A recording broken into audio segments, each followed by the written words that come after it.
What is up, Retro Maniacs? Welcome to the Retro Card Chat Podcast. I'm your host, EP from Mike's Retro Trading Cards. Don't adjust your dials, leave your trays and safe backs in their upright positions. This is a special edition of the podcast. I'm joined, as always, by our usual ringleader, Mike Lutz, and our longtime friend and beer connoisseur, Joe Day. What is going on with you guys today? It's still champagne, baby. I am still afterglow from our 200 subscriber milestone. Excellent. Wow. Mike, what's going on with you today? I feel really weird being down here on the bottom. That's all I know. I feel weird. It's like if they moved Alice. It's like if they moved Alice out of the center of the Brady Bunch or something. It's really freaking people out.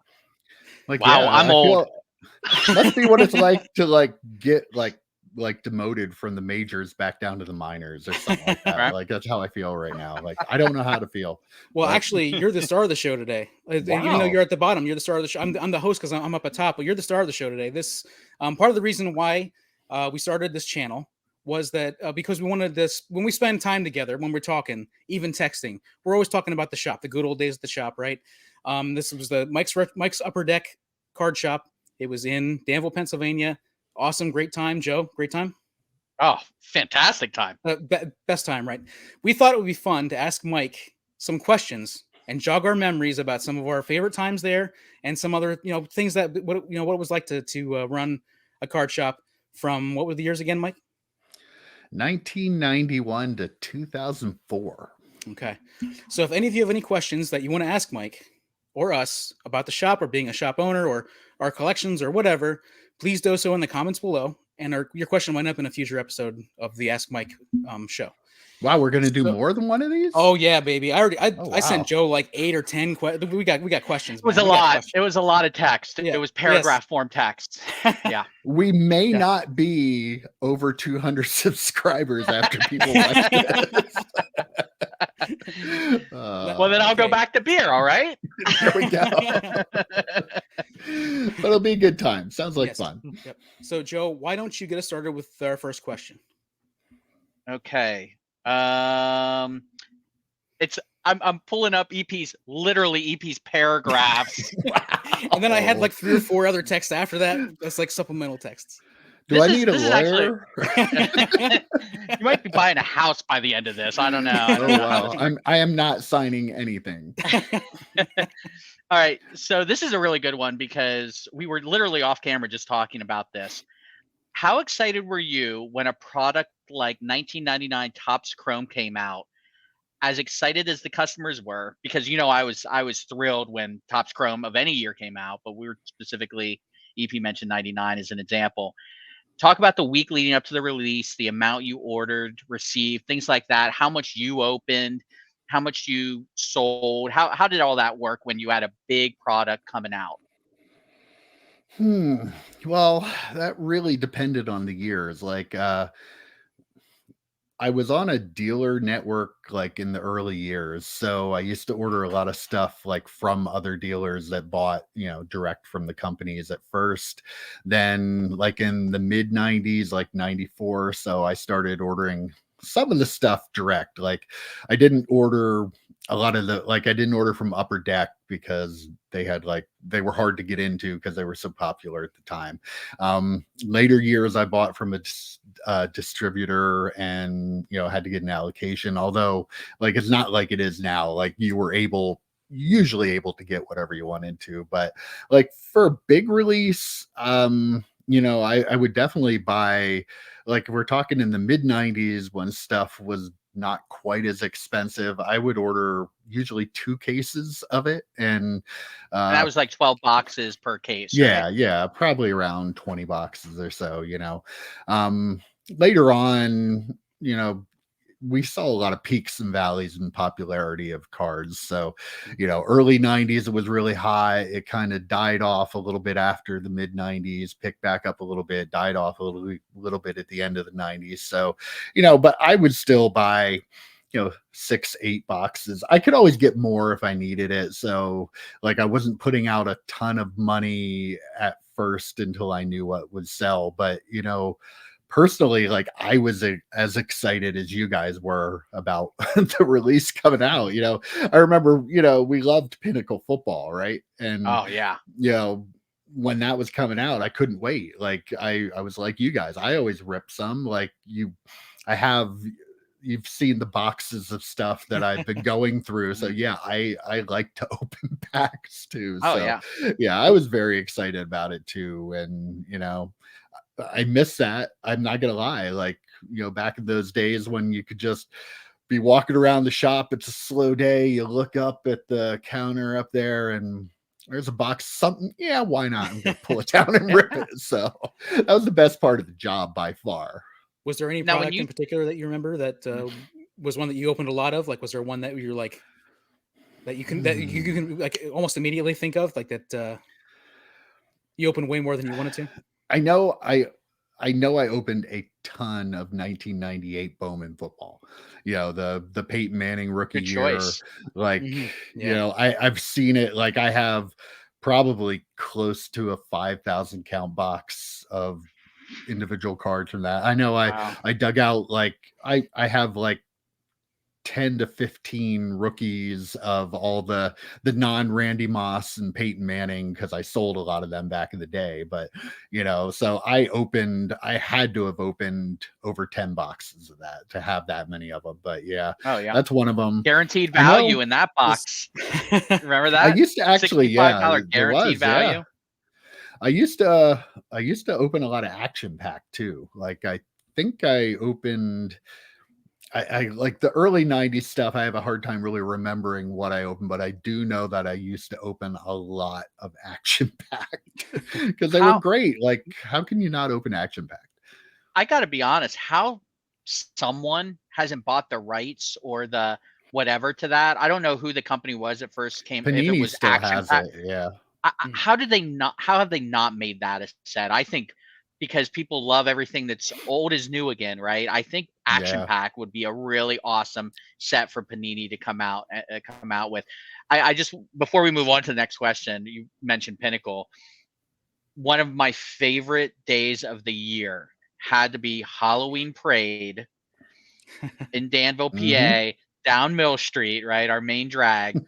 And we would open up a box of Pinnacle, and Mike would cook up popcorn, in the big popcorn machine. We throw up Thursday Night Football when it was on TNT with who is the Eddie who is the commentators? It was like Vern Lundquist and someone. It was like such a random team, and we would just sit there and rip open Pinnacle. The parade would be going by. We get some subs from down the street. Best day of the year. Bar none, best day by far. I totally agree. I missed a bunch of those, but I remember going to like, it was just an amazing experience. So much fun. Just a cool environment, and everybody else is caring about the parade. We're just hanging out inside. Very cool. Yeah. Yep. Getting those trophy collection. The trophy collection parallels were the. I remember the Team Pinnacle cards too. The Team Pinnacle listers. They were pretty hot too. So cool. Going back to the action pack too, I think maybe I don't know, like, if maybe the production, like the way they made those, maybe they don't have any printers that can do that now. That it's something I've wondered, because I know Panini has the rights to that, because they were bought by Playoff, and then when Panini got Playoff, they much like Panini bought out Pacific. I know some people are confused about that, but a lot of the products that Panini makes now are Pacific products, Pacific sets, Playoff sets, and Score, I think, too. And Donruss, right? So there's a lot that Panini just bought up. Action Pack was bought by Playoff, and Playoff was bought by Donruss and Leaf. So Playoff, Donruss, Leaf, Action Pack were all one company, and I believe that's the company. Then when Panini got the license, they bought their intellectual property. So I found an insert, and it was past when Action Pack came out. It was like probably 2003, 2004. And I forget the play, Anthony Thomas maybe, but it was like an insert in a set, because I was going through my insert box that I had, and it was an insert from the set. And imagine how cool that was back in the late 90s, early 2000s, when you open up and you got an Action Pack card. It's like such a moment in time, as I like to say on the pod quite a bit. It was a moment in time that you can tell when that card came from. It was just very, very cool. Definitely. I think if you think about those cards too, there's just a ton of paper involved there. And I wonder if they're, trying to conserve paper for all their other products that they're printing, and like, because you think about the number of layers they have to put together to make one of those action packs, might be part of it. Yeah, so, who knows? Well, and the booklets use a lot of paper. The memorabilia cards use a lot of paper. I don't know what it's the top layer is I'm curious, the actual action pack part of it. I'm curious what that process is. Right. Yeah. Right. All right. Okay. Move on to the next question. Mike, let's talk about the bid board. In-shop auctions, way ahead of its time. What worked, what didn't? Do you regret it or embrace it? And how much better would it work today with the way eBay and everything works? I'll take that from the last part first. I think that would work today. I think, people are more conditioned because of eBay to running auctions. So I think if a local card shop did that today, it would still have quite a bit of success to it. And I think it would be a fantastic idea. I'm sure there are probably still shops out there that do that. So explain what you did, Mike. It's because EP reminded me of this. Like, it's one of those memories that as soon as he said, I remembered it, but it wasn't something that I exactly remembered how you set that up. Yeah, I had a pegboard set up on the wall, and I had little hooks. And remember, I had those little hang tab things that I could stick onto the top load, and I hung the cards from the hook. Yep. And I had a book there, the bid book, and people could come in. They could walk over, and like each item had its own page, and it would show the starting bid. If somebody wanted to start on it, they'd sign in, put their name and sign it, and put the amount. And like the next, if EP bid on the card, Joe, you could come in, open up the bid book, see EP had a $5 bid on it, and then you just write your name under it and write like $7 bid, so you'd be the new high bidder. And we ran that for like a week at a time or something like that. So sounds right. Yeah. I think so. But it was really popular for a while as far as I remember it. And it was cool because it gave me an opportunity to move some cards that maybe weren't the hottest items, although I didn't just load it up with like crap cards. Like there was good stuff on there. I kind of gave it a mix of like newer stuff, and we did really well with that. Well, when he had that going there, and it was a lot of fun too. So it was pre-eBay, so it gave people a chance to get a card at a bargain, and got me to be able to move some stuff. And that was a lot of fun. I actually, something you bring it up, I didn't really. It's not something, if you would have asked me stuff about my shop, that I would have necessarily remembered at the top of the list. So that's pretty cool. Who came up with it? Be honest. Was it you or Don? Was it you? It was actually me. Yeah. Was it? Yeah. I had seen the idea from somebody else. Like, I don't think it was totally my own idea. I remember like seeing it and going, oh wow, that'd be cool. So we, figured out how the best way to do it and stuff. But yeah, I mean, my dad had a lot of great ideas too. Like, Pogs were all his ideas. So we made a lot of money selling little round cardboard Pogs. So I can't even believe that was a thing. And I had some, I could go on and on about that whole story. Like, and we were way ahead of the curve on that. So, and it was all because of my dad. So were you selling anything online at that time, or was that all just?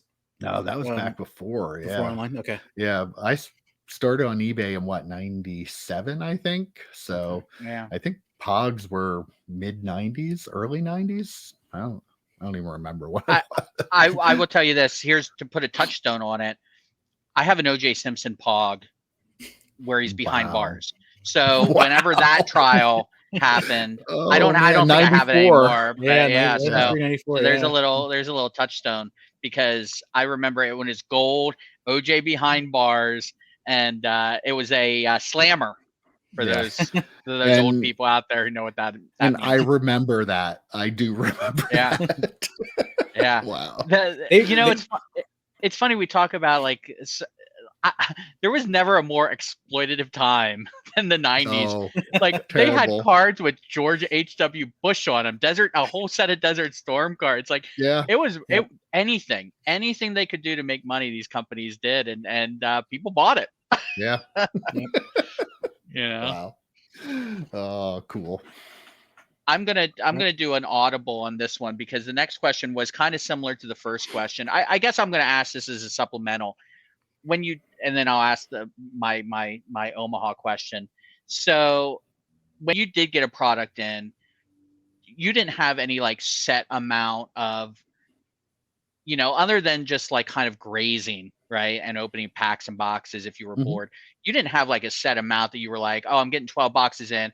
I'm going to rip 6 of them and make sets or pull out the rookies and inserts and sell those. Was it more of a feel for the product, or was it just, here's the number, here's what I'm going to do that makes sense financially? I mean, when I would do the ordering, I would definitely keep in mind like certain products. Like if I was ordering Topps Chrome Football, like I was gonna order enough saying, okay, I'm gonna open at least 2 of these. So, if I want to sell 5, I'll make sure I order 7. So, but not every product, but I got multiple boxes of most of the products I ordered. So, but yeah, there were definitely products that I said, I'm going to open some of this, so I'm going to order more. And, they're the typical products, the things that were popular that you'd remember from the time most of the time. And, then other times it would be, if I ordered 3 boxes of a football set, like take Fleer Metal, like that, as popular as that set was today, like it was not popular back then. And I remember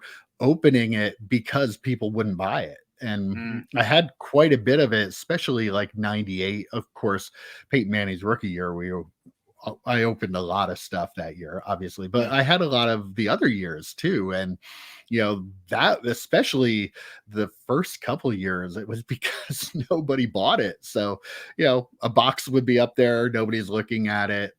Eventually what your options were: sell it at a loss or open it up. And, that's not a hard decision to make. Like, Yeah. I'm going to open it up, like Right. take a chance And to get something out of it. talk about metal. One of my favorite all time, I'm pointing like you guys can see, but through this brick wall is where my Brady cards are displayed.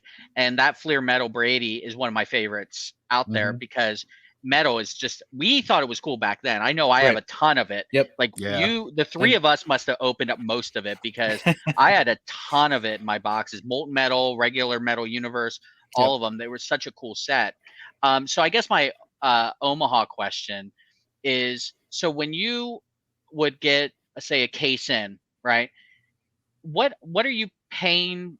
Like, obviously you don't know the numbers exactly, but what were you paying per box? What would you sell them per box? Is that's a big thing in the hobby now. People look at breakers, right? They buy a Prism box for $13.50, but they're selling slots of it probably for $2,000, Yeah. So what would you sell buy the box for, sell it for? And then when did it make sense to open up the box for packs? Because I'm sure a per pack was definitely way more profitable than selling a box of it. Yeah. The pack price was absolutely way more, and honestly where you made your money. If people listen to it now, it's going to sound like really stupid, but like there was pretty much like a $10 markup price that people that were doing shows and had card shops would just mark up a box like 10, maybe $15 over what it cost, which was stupid. Like they would do the same thing whether it cost them $30 or whether it cost them $100. And it was just there. I don't know if it's because there were a lot of people that were bad at business or if it's just because of the competition of selling boxes or what, but like you made almost nothing. And if you were actually paying your tax on it like you're supposed to, like you would have actually lost money on most of the stuff. But yeah, that was Wait, so let me ask a clarifying question, right? So if Mhm. you bought a box of Press Pass, Yeah. right, or if you bought a Press Pass, let's say as a card shop owner, right, and that probably cost me as a consumer, say $40 for the entire box. Mhm. You probably made $10 on that, let's say, Yeah. or well, depending on taxes and all that. But let's just say you marked it up $10 beyond what you paid for it. If you bought or had and sold a box of SP Authentic Football, you'd Mhm. make the same thing in Yeah, terms of pretty profit. much. Yeah. That's wild. Wow. It's dumb. It's yeah. really dumb. Yeah. And Yeah. that was the one thing that drove me crazy about it. But like, I knew it didn't make any sense, but what was I supposed to do? Like, if I bought a box for 100, I should probably be selling it for like closer to 150, maybe 140, to have at least some kind of profit margin. But then, if the guy across the street wants to undercut you while he's selling it for 110, like there are a lot of people who their whole idea of being in business was trying to undercut other people's prices. Like that's how they thought they were the best. Like I don't think people really knew the difference between profit and sales, Right. especially a lot of people at the time, like at card shows, they weren't reporting any of that income. They weren't charging sales tax. Nobody was ever going to know the difference, and so they could get away with it a little more than like having a shop. I had to do my taxes every year. I had to show, my sales that were taxable sales. So yeah, it's hard when you're making $10 on a box that costs you 30 or $10 on a box that costs you 100. But yeah, And it was just really dumb. just to let our viewers know, Mike was not speaking in metaphor at all. There was literally a card shop across the street. Yep.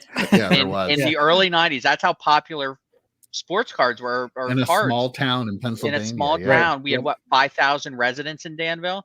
I It's mean, you're talking two shops literally across the street and a couple down the road in Bloomsburg. I mean, it was popular. People don't realize how popular sports cards were back then. So talk about the pack then, Mike. So you'd open up say a box of whatever, and for easy math, I'll say you paid $40 for it as a card shop owner, and there were 20 packs in it, right? So you're thinking $2 a pack is what your cost was.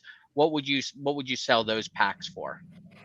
I would have probably sold those like probably between 3 and 4, depending on like how popular it was. Yeah. Tried to make like at least a 50% markup on that. Like usually tried to get a little closer to, doubling the money on it. But I mean, that a lot of the stuff that would make it a little too high. But yeah, probably like I probably would have went like 350 on something like that. So yeah, so like you definitely make money on the packs a lot way better more than money, it sounds boxes. like. Yeah, for sure. But then again, too, like people now that are watching this don't even really understand the concept of walking into a shop and buying a pack of because cards, that's right? not a thing anymore. You buy maybe a blaster box is the best you can do, but yeah, like back in the day, you could buy packs of cards. Not everything was by the box. And sit around and open it with your friends at the card shop. Like it was an experience. Yeah, definitely. It was a lot of fun. And, I sold a lot more packs than I ever did boxes. So you had some people that would buy one here and there, but it's nothing like it is today where it wasn't like me in 1999 where it was just Topps Chrome's boxes. Exactly. Craziness. As many as I could get. Yeah, absolutely. I know. I have the 5,000 count boxes to prove it. But so in that instance, you were hoping that you were selling packs. You didn't want to sell boxes. Yeah. Okay. I mean, boxes weren't a priority. I mean, I sold them that way because everybody else did, and you had people that bought it that way, and that's how they wanted to buy them. But yeah, I definitely preferred to sell a pack over a box. And to compare it to nowadays, as you mentioned before, people don't realize it. That kid who apparently was a 13-year-old who opened up a box of Prism football and got the 1-of-1 Mac Jones and sold it for like $100,000. the thing that was most mind-blowing to me was a 13-year-old being able to afford a $1,300 box of cards. Yeah. Because it brought me back to when I was 13 years old, and back then I was probably buying Marvel Universe Series 3, right? Mhm. I was scraping together lawn mowing money for my grandparents to buy packs. Like, I can't even imagine buying a box back then. And what do you think that went for? Like $40, like Marvel Universe, a box of it? Yeah, Probably 40, probably at the 50 bucks most. Yeah. at the most. Probably not And like, even. Yeah. yeah, and that's 36 packs. I can't imagine being able to spend $1,300 on something. And then if you open up that box and try to sell it as packs, you're talking like $100, $120 a pack. Yeah. Without any markup. You know, it's just I know. mind blowing nowadays. So Crazy. people are probably hearing you talk about this, thinking this is an alien universe, because people don't do that anymore. They don't open up packs and put them on the shelf, or open Yeah. up a box and sell the packs on a shelf. It's a totally different kind of market now than it was back then. Like, things are just, as much as they can be the same in some ways, like there's a lot of that just isn't there. And like, it's sad. Like, when I got back into it, I would have loved to have walked into a local card shop and bought packs. And I was like, it took me a little while to like understand, like, no, like nobody does that anymore. Like, why? Well, Why that's not? the business idea, Mike. Hear me out. There you go. Yeah, Buy I'm a charging bunch of- $200 a pack. No, we open up the retro card shop, and we Okay. only buy 1990 to 2005 or whatever. We only buy that era. The stuff I have up on the Yeah, the shelf. stuff you got on the shelf. The stuff Already EP probably stocked. has behind him, right? And Oh, we just, yeah, he we does just too, open up and definitely. sell that stuff. I think that would go over pretty well. I had a follow-up question, Mike. The first time, like, you've been open since like what, 1991, 1992, something like that. 91. So, what the first time you got a product, a product shows up on a sheet that's going to end up being like a $10 or $20 per pack. Like, what was your thinking, and like go through that. What was the product? What was the product, and like just talk about that a little bit. Do you remember what that was like? I don't remember. I know there were some of the, like, I don't know if it was late 90s, they started coming out with like the signature edition. Mhm. I know Upper Deck had a signature and a game jersey edition. Did they have Exquisite? Wasn't Donruss. Exquisite a bigger one?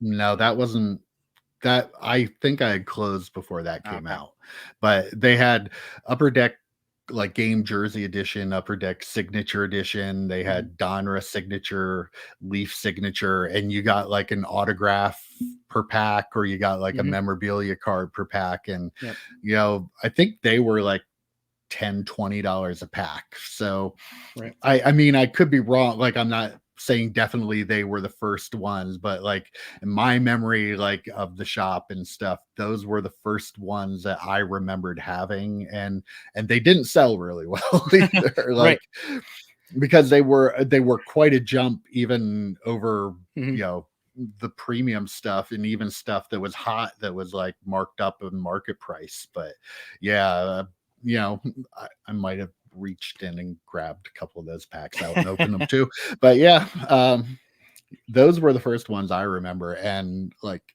I do remember thinking, like, who's gonna buy this? I was gonna say, was there apprehension in ordering it? Like, definitely. I mean, I ordered, I think, maybe like one box of that to try. Yeah. So Right. and they were only, I don't know, maybe 10 packs per box. They weren't a big box, so it wasn't like I was putting out $1,000 like you do now. They might have been like $150 or $125, $140, something like that. But I mean, not an easy decision to throw something on your shelf that was a $20 price point back then.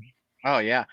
Like, before that was like SP Authentic. Was that the car or the pack that was the most expensive? Like, that for me as a buyer coming into the shop, I have some SP Authentic in my collection.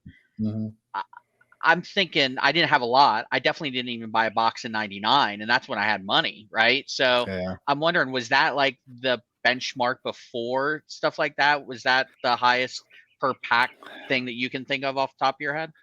Actually, 1993 Finest Baseball is the first set that I remember, like, I opened in 91, and like, baseball cards were huge in the early 90s. People, they laugh about the junk wax era, but like I always say, nobody realized at the time that it was junk wax. Like, there were so many people Right. buying so much stuff that, like, even though it was heavily overprinted, nobody knew. Like, I had, like, all that stuff was selling over suggested retail. Like, there was a card show every Thursday night, like at a hotel, like at a place like an hour and a half or 2 hours away. And I remember my dad and I driving to that show every week to buy product just to have it. Like, you Wow. couldn't get it through normal means. Like, you had to pay the price, the Markup. higher price on it, and the markup. Like, stuff like regular Topps baseball and like 92 Fleer jumbo packs of baseball. They had, what were the all-stars in them, the inserts that were in them, that were crazy at the time. And that stuff was like, I remember selling those for $5 a pack. For some reason, I can like see the sign that I had, so it was kind of crazy. But at a time when packs were costing the expensive dollar. ones were like $1.25. The expensive, the upper deck. Yeah. So, but then in 93, when Finest Baseball came out, like I believe Was that the first set of Finest? That's the first that was put out in packs. Set. They did a They were football. inserts. They did the update football set like in 1992, the end of 92. It was like it was black bordered football set. I actually have a set that I might do a video about because it was the first chromium set like that. But yeah, the 93 baseball was just like shot out of a rocket ship. Like, it was hot from the get-go. I remember it was like multiple hundreds of dollars for a box. Wow. The pack prices were like up around $10 a pack, like $8 to $10 a pack, and which is like free nowadays, to be honest. Yeah, I know. I think I got we bought Legacy for more than that, didn't we? Yeah. Didn't we buy Legacy for $250 for a box? You're going from stuff though where you were paying maybe at the most $2 a pack, and now all of a sudden it's like $8, $9, $10 a pack, and there were only a couple cards. I think they might have only had 4 cards in a pack. So that I don't even remember how much of that I had. I think I may have had 1 box at the shop, and I'm not even sure about that. So yeah, that was crazy. And like, I remember like that was where the bar was first raised for sure. And just to button the point a little bit, you made a really good point there about the junk wax era. We call it that now because we know, right? You didn't have the online community, you didn't have Twitter. Like, everyone knows Prism's overproduced now because of Twitter and because of eBay and social media and things like that. No one had a clue back then. I mean, no one knew that Griffies were just oozing out to dealers. No one knew that Griffies were just being sent to card shop owners. I mean, so there was no way to prove it otherwise. So while it felt like it didn't, while it is junk wax now, it didn't feel like it then.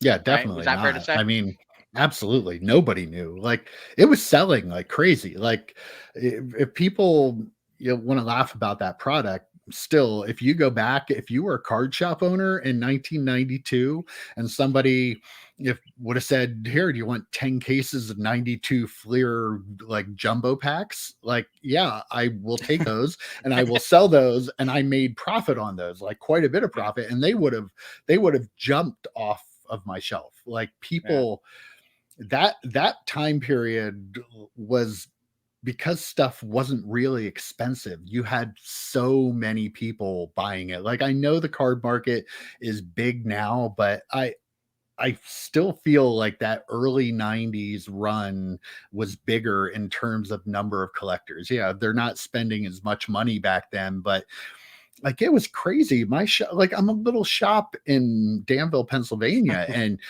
I had hundreds of different customers that would come in there buying all different kinds of sports, especially baseball.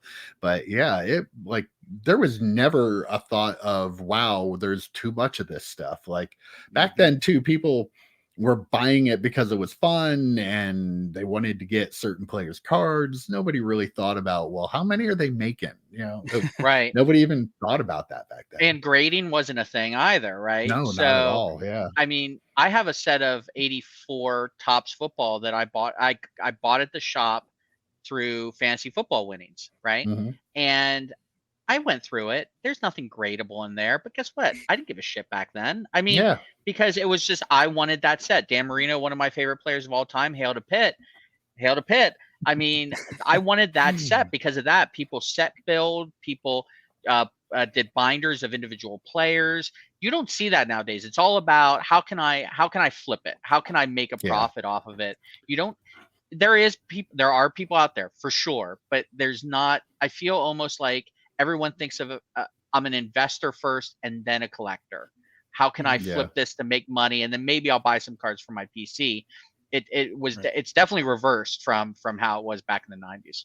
Yeah. I mean, there were flippers too. It's just, it was a different level back then. You're flipping rookie cards. Like, I had people all the time back in the early 90s bringing me cards in to see if I wanted to buy. Like that early 90s time period was probably, like, in terms of how many different people would like walk into my shop with cards with them saying, do you want any of this stuff? Like, that was probably the biggest time in terms of sheer volume of cards and number of people, and not value wise, obviously, because that didn't come till later. But yeah, like, people really don't understand how big it was. But then as the 90s went on, like, it turned more into gambling, and it was collecting, people looking for rookie cards and stuff. But then, like, just in the time that my shop was open, you could see the difference. It changed from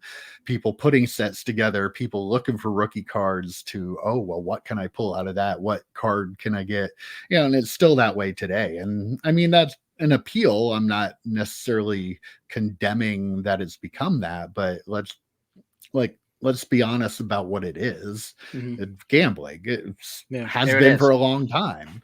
You're trying to spend a lower amount of money and get something that's more valuable. So it's like trying to put a coin in a slot machine and pull it and get more money out of it than you put in. And there's probably better odds with the casino right now than there is in cards, right?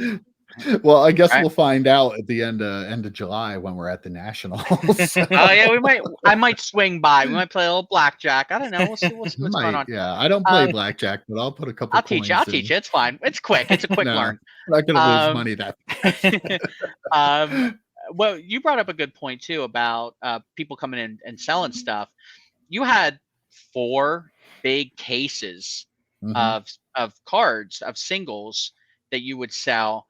What was that process like for you? Like, obviously you got a lot in packs when you did ripping, and then you did buy collections from people and individual cards. I know instances where I'd open up a pack and I got something that I didn't really care about, but it was valuable. So I'd sell it to you so I could then buy more packs of something else or whatever. What was that process like? In terms of like how often pricing, like how would you decide, like what would you buy it at and what would you put it out at? What was that? Well, when I was buying, I try to get it like at maybe half the value, because Beckett value at that point, right? Well, and like a lot of stuff didn't sell for Beckett price. So like I'm talking in the earlier 90s and stuff to the mid 90s when stuff may have actually sold for close to a Beckett price. But yeah, so I usually tried to buy it around half. If somebody brought a collection in, like, you can't sit down and go through every card. So like the process of that is just like giving it a little bit of a go over, finding the stuff that has value in it, and kind of I would base what I would pay for the collection basically off of the good stuff that I saw there. I'd take like maybe a percentage of value and then add like an X amount of dollars to that for everything else that I'm basically taking a chance on. So, and like people were, I mean, sometimes people would get upset. Like, it's just business. You're giving them an offer, but like a lot of people understood that while I'm getting rid of everything and this person's willing to buy everything, and that's the connection you have to make, because like you can't sell everything individually. If you're a collector, if you're, especially back then, where if you have, you know, what, 100,000 cards, like you're not going to sell those. And do you really want to do the work to have to sell all that stuff? That's the time that you're committing. Yeah, you're taking time away from doing something else. I'm finding that myself, Mike, with I don't have a huge collection by any stretch of the imagination down in my basement right now, but I have enough that if someone came over and said, hey, here's X amount of dollars for what you have left, don't even go through it. I'm like, hey, sounds great to me. I don't have to list, stuff I don't have to go through and price and go to Terapeak and all those things. And we have resources nowadays. Back then, if someone wanted to try and sell that stuff, they're going to card shows, right? They're going to card shops. They don't have a mass market. They don't have Twitter that we're getting ready to do our Sunday night 90s thread. They didn't have those things. So I can't even imagine walking around with, 100,000 cards and trying to move them. Yeah. And dealers were really the only way you could get rid of stuff like that. Yeah, you could maybe take out an ad in a paper or something like that back then, but you're typically not going to find a collector that was going to pay you more money for a dealer, because if they're a collector, they really only want what they collect. So they're not going to value that stuff that they don't collect. They're not going to give you any value for that. Where at least if you're getting 10 cents on the dollar for everything from a dealer, you're getting something out of it. So yeah, and like I said, with individual cards, usually around half, that would give you room to make some profit on it, but not have to get the Beckett price for it. Or if it went down, remember how cards would go up and down in the Beckett. So every month you'd look and that card just dropped arrow. $30. Yeah. Very sad arrow. Big black sad arrow. Big black arrow. Yep. They're called comps nowadays, but that horror of having a card and picking up the Beckett back then and seeing it drop 25% of value was quite a thing. Yeah. All right. I guess the last question that we have for you, I think Mike's Upper Deck, among other things, was like ahead of the curve as part of the reason why, you kind of like developed a family, like the fantasy football league, all this sort of stuff. And we got to talk about how you, Jazz, and me and Joe played golf together. We played the Mike's Upper Deck tournament. So let's talk about that. Talk about the shop and how it led to something like this, and of course the golf tournament. First off, this feels like a pointed question, because I know that it's going to get brought up that I almost killed both you, Mike, and Jazz on the golf course in golf carts. So I feel like I'm being. I feel like this is, not cool, man. But whatever. Go ahead, Mike. Yeah. Well, how's that shoulder feel, brother? Yeah, I know. Well, it's still. I have never been more scared in a golf court in my life than I was that day. I didn't have time to be scared, EP. I was just picking out my club, getting ready to hit a little 5-wood into a par 5, my second shot, and I turn around and here he comes, Mr. Cool Guy, doing the. He's like trying to whip the cart around from the passenger side and made a gross error in figuring out the turning radius. And I look up and have no time to react, and I get hit by a golf cart at full speed. You did toss your club though, right? You saved the club. I apparently, like, I threw my arm up. Brand new 3-wood, 5-wood, whatever it was. And in retrospect, I'm glad I did that because I believe Joe hit my arm with the part holding the roof up on the golf cart, and he hit my arm. And I believe that created a torque in my body that spun the rest of my body out of the way. So the lower part of the cart didn't take out my legs and just ka-thump on top of me. So...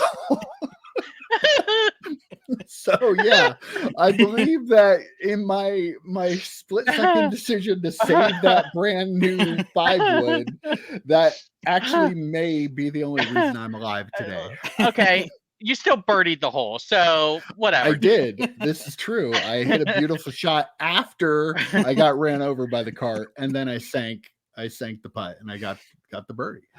I don't think we have time to go through all the times I almost killed people, but No, to be we fair, really don't. No. To be fair, EP and I actually was the only time I was actually scared. Listen, we're gonna go over. We got to go over this one just quickly, okay?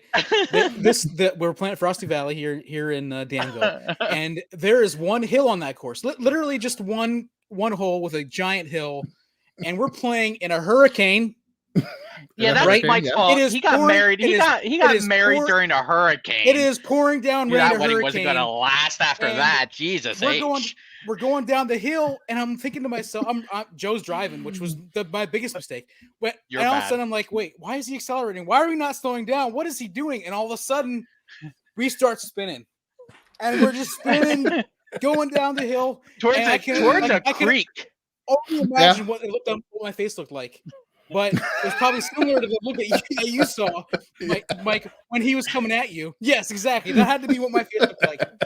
So I remember what I got on that hole. I remember it being one of the probably the scariest experience I've ever had in a golf course before. My favorite part of that whole thing was as we're coming down the hill, because you told me this later. As we're coming down the hill, you go, "Please don't hit the brakes. Please don't hit the brakes. Don't jam on the brakes. If I jam on the brakes." And I did. For some reason, I'm like, oh, I'm just going to jam on the brakes. We'll stop. We did a 720, my friend. And we're just spinning. And you guys didn't see it because you were looking for your balls up on the hill. And we're just spinning around. And I want to say we were like 10 yards away from just going into that creek. You were teetering on the edge of the top of that hill backwards. When I looked over, I see EP finally diving out of the car. I jumped out of that thing so fast. It's teetering on the edge of that hill. Yes. You almost went off the cliff. Yeah. Okay, how did this get about me? This is Ask Mike Anything. So what's the question? Right. So the question is, back to the question. Let's look. Okay, let's just talk about you playing golf with your customers who ended up becoming great friends, and of course the tournament we played where me and Jazz won. I have no recollection of any kind of tournament at all. But I will say we got two. You guys gave us ridiculous numbers of strokes. Ridiculous strokes per hole. Yeah. When you guys gave it, it's like, oh my god, this is ridiculous. I will say that I was a much better golfer than any of you, and Joe had been developing into a much better golfer than you and the other guy that was your partner. Right. And we may have had a little bit of overconfidence in our ability. Tiny. In hindsight, I will agree that we made an egregious error in deciding how much we were better than you at the time. So if you want to feel good about winning a tournament where we're playing match play and you got 2 strokes per hole in a best ball format, you can go ahead. I would argue that all you proved was that you guys weren't as bad as we thought. As 2 strokes per hole. I feel like the history books just say who won and who lost. So I mean, whatever you guys want, you guys can say whatever you want. But I mean, who won? Who lost? I don't remember that, but I don't. So I will say, as an aside, it might have been the first round of golf on that course where Jazz, our fourth friend, Jazz wasn't in the trees every other hole, and where EP didn't play so badly, he threw a club into a lake. It was like God came down and smited us for even considering. I feel like they may have hustled us a little bit. Yeah, it was the long con of 5 years of them playing terrible golf Yeah. And then we're like, oh, 2 strokes per hole. It was horrendous. I still have never had a golf experience like that where I played in like 3 different playing styles with friends. Like it was a really fun experience though too. Like that was one of my favorite memories from that time.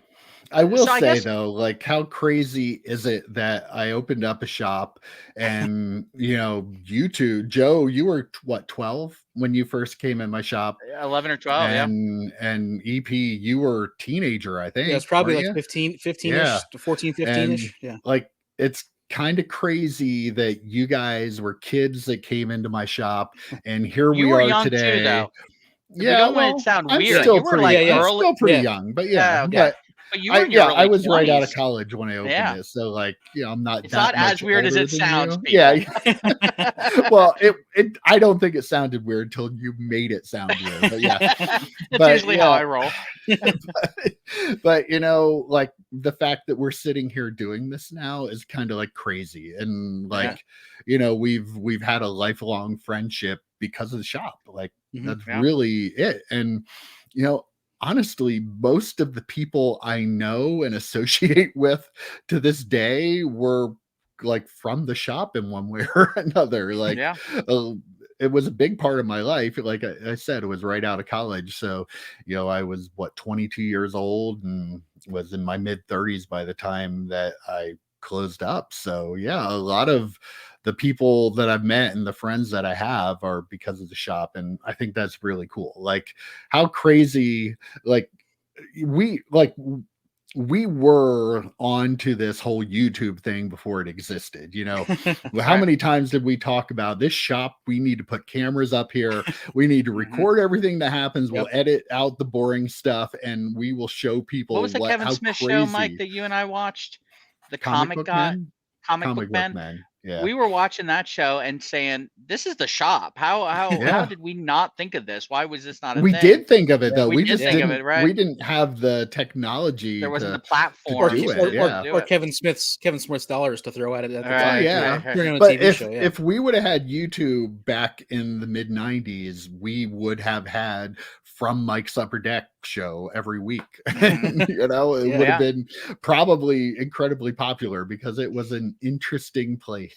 Like, Yes. we had a lot of Interesting fun, characters. but a lot of That's characters. one of the that questions came we're going to through ask in there the and next stuff. one. We have about the interesting characters, but I've told this story before. I mean, I was a sports page guy, the place across the street, and if they weren't closed randomly, my grandmother would take me into town. We lived in the suburbs. My grandmother would take me into town, and she would go grocery shopping and drop me off at the sports page, give me $20, which, by the way, would buy like 20 packs of cards back then. Yeah, And a lot of she would money give me- back then. She would give me like $20, and I would go in the sports page and I would open up comic book cards. She came grocery shopping the one day. For some reason, they were closed, probably doing something shady, I assume. And she goes, "Well, what about this shop here across the street that just opened up?" I'm like, back then, can you imagine this? I wasn't an outward personality kind of guy. I was kind of like reserved, and I didn't want to meet new nerdy little people. kid. I was a You're nerdy real little nerdy. kid. I didn't want to Very meet nerdy. people, and I wasn't as amazing as I am today. So I was like, I don't know. I was a little nervous. She goes, "Well, you could go shopping with me." I'm like, "Okay, drop me off. Drop me off. I need 9 card pages for my binder." So I went in. Mike opened up a pack of Star Trek cards, pulled a Captain Kirk hologram. Never went back to the sports page. Yeah, Except when you would send us to gloat or to spy, because it was a very Cheers, Gary's Old Town Tavern vibe for those old enough to know that reference. But yeah, that's how popular cards were. 2 shops right across the street, and we were spying on the competition. Definitely good times. Definitely good times. times. So. All right. Well, I guess, Mike, do you want to wrap it up, or do you want me to wrap it up? I mean, it's your show. Why don't you wrap it up? You're the normal host. Okay. I mean, just, some really fun memories. Like I wish I could remember all of the memories that I have from that place, because like, let me tell you, it was different. Like, anybody watching this thinks about a card shop now, trust me, my card shop was not like that card shop you have in your head. Like Yes. it was different. I mean, we had so many regular characters, and they were characters, and some weird people that came in there all the time. And, you guys hung out in there with me quite a bit. So you got to see a lot of the weird characters. And like, it was just, great memories, and I'm glad I did that, and I'm glad we've all gotten back into this because even though I was out of it for a long time, and Joe, you were out of it, EP, you've done a little more than both of us, but yeah, like a couple stints, but yeah, like it's just really cool because we have always loved this, and it's just really cool to be able to have this channel. I don't, like we've said from the start, I don't care how many people watch, like we can have fun doing this. Yep. And I think we are, and I don't know, I think some of the people watch this actually can see that, and no, we're not here pushing anything, we're not here to pump and dump something, we're here to just share our love and our crazy stories about what have happened at the shop. So other than that, I guess it was a great chat, and we'll be back. And we're Whoa! I was going to say, wrapping it up here. We were wrapping it up. I was going to say, ask questions if you're interested about please. The 90s Yep. and card shops and all that stuff. Ask questions. You have Mike. I'm sure you have Mike's Twitter information. Definitely ask questions there too. Get us some questions. We want to make this pod more interactive than the other ones. More class participation, I guess. So definitely get at us with those questions. I was supposed to say that, and I didn't. Yeah. Okay. Yep. Upfront with it. All right, guys. Good time. Take care. All right. See you on the next one. Adios.